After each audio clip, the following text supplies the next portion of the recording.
Hey guys, Holis Howell here, coming at you with another video. This video will be a bit different though, as it is the first episode in a series I like to call Sudden Death, where I go over some more intense moments that have happened in my D&D campaigns. Both of these stories today will have come from the same campaign, my very first campaign, actually, as a DM. So, let's quickly get started. So this first story is when they all start at level 1 in a module called the Dragon of Icespire Peak. The party was a rogue, a paladin, and a wizard. They had just taken their first quest and were traveling along the road when suddenly they were ambushed by orcs. These large, burly orcs just charged straight towards them. We rolled initiative. The rogue's high initiative allowed him to go first, and he charged towards the orcs in turn. But he did not overestimate them. In fact, he quite underestimated them, because these rather large orcs have an ability. This allows them to move up to their movement speed again with a bonus action.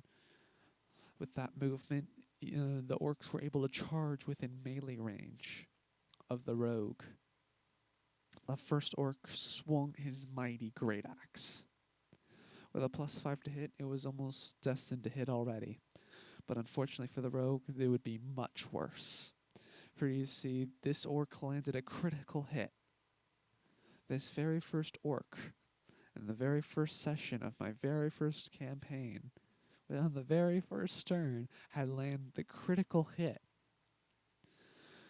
A great axe is 1d12 damage, plus the orc's +3 to strength.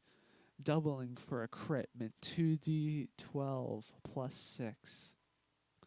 That's an average of 19 damage, more than enough to obliterate a level 1 character, especially a rogue. But unfortunately for the rogue, I rolled even higher. The orc cleaved the rogue in half. The other two party members were horrified. They immediately ran away.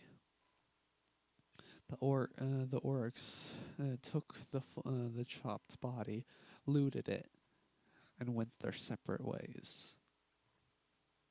The two party members would return to town that day with one less party member in their party, and now a fear in their hearts of the orcs. But that was the first story. The second story is that of a much larger monster. We were nearing the end, getting ready for the final encounter against the young white dragon of Icespire Peak. They have heard many stories of this dragon, and were preparing for the worst. They had grabbed the dragon slaying sword and have gifted it to their paladin. The rogue was still in this party, despite being chopped in half, as we deemed it way too incredibly brutal for him to have died there.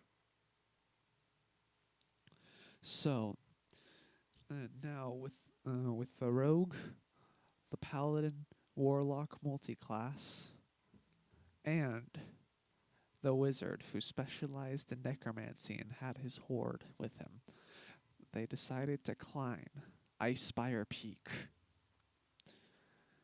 The necromancer lost many of his undead, not to the cold, but to the steep cliffs that were there.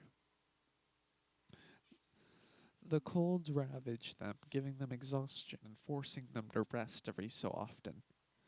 But then they finally got there, Icespire Peak.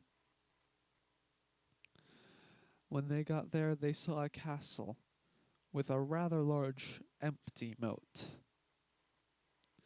The only way to it was a bridge, and you could only gain access to it by going into a smaller building to the side. So they made their way in. where they were ambushed once again by bandits. They easily subdued the bandits, taking little to no damage, only scratches. And then they continued onward. Once they made it across the bridge, they needed a way inside, for the gate was locked. They tried hitting the door down. They failed. They tried climbing the walls. They failed due to the rock's icy surface, due to the extremely cold climate.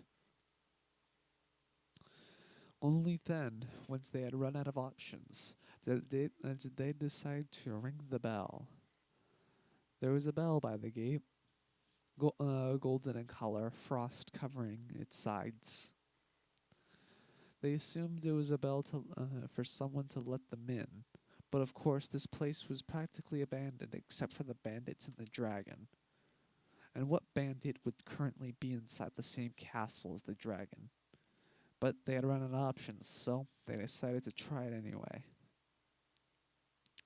They rung the bell, which was rather loud, and a sleeping young white dragon atop awoke to the noise. With a deafening roar, it flew overhead and landed onto the bridge. The party members looked back, for it had landed in the middle of the bridge, and realized their plan had worked. For you see, they had planned a pincer attack. The party on one side, the large undead horde on the other. They would attack it from both sides until it was subdued.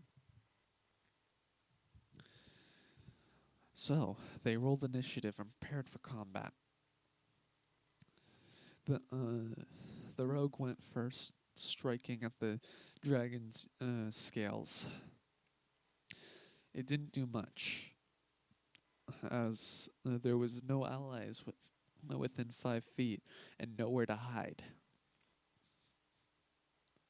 Then the paladin struck.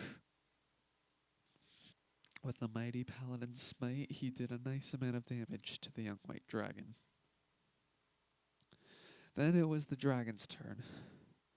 The dragon turned away from the party, launching an icy cold breath towards the undead. Most of them being skeletons, many of them failed their saving throw and were obliterated in the blast. Only a few remained. Then it became the wizard's turn. He blasted the dragon with Scorching Ray. It was the undead's turn next.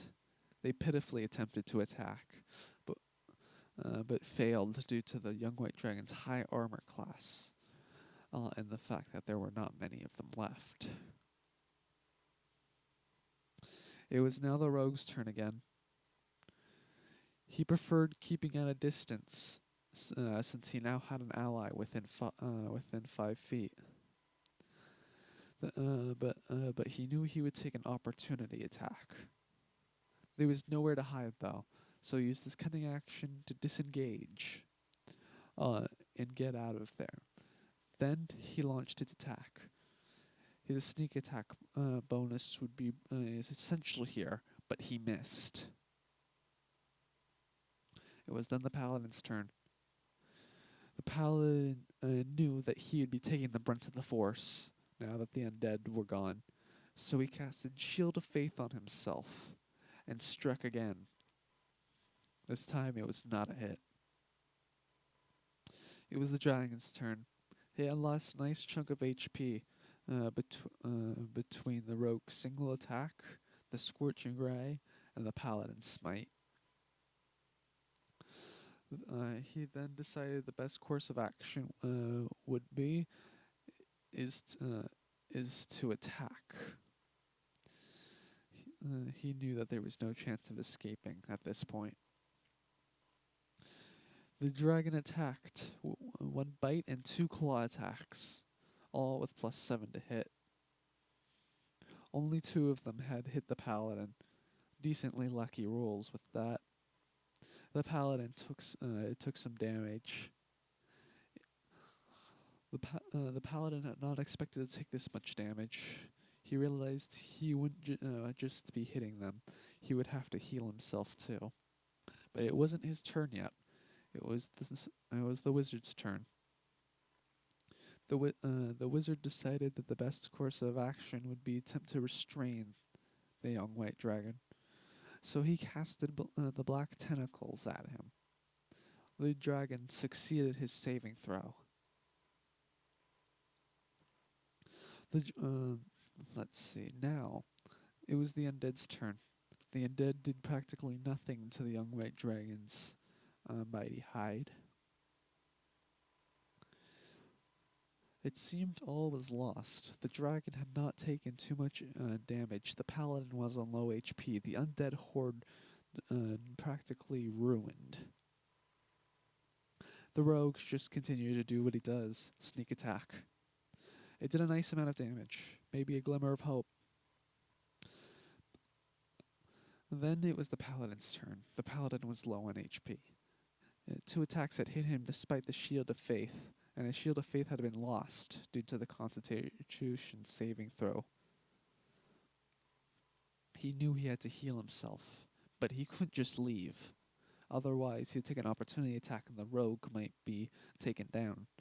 So he healing hands himself, and then healing word himself. It was enough to bring him back to full, but he had used a lot of his resources between the smite, the Shield of Faith, and the healing word, as well as his healing hands. It was the dragon's turn again. The dragon decided to attack again. It launched its bite and claw attacks once again. Only one hit, but it did a nice amount of damage, leaving the paladin lower than he would like again. They seemed to continue onward. It was practically a stalemate. Until, when it came to the dragon's turn again, it had recharged its breath weapon. It blasted all of them with its chilly breath in the already cold climate. The wizard was frozen solid. The paladin had succeeded, but the damage was still too great for him to stay awake. He was knocked down. Only the rogue remained at half HP. The dragon quickly finished him off with the bite and claw attack on the next turn. If only the rogue had had its sneak attack that turn, but with the paladin gone, there was no chance of that.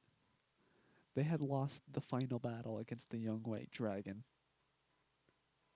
and their adventure had ended. Well then, those were two stories from my very first campaign that I've DM'd. What'd you guys think? Honestly, these are two creatures that you really wouldn't fear unless you're already under leveled or low level.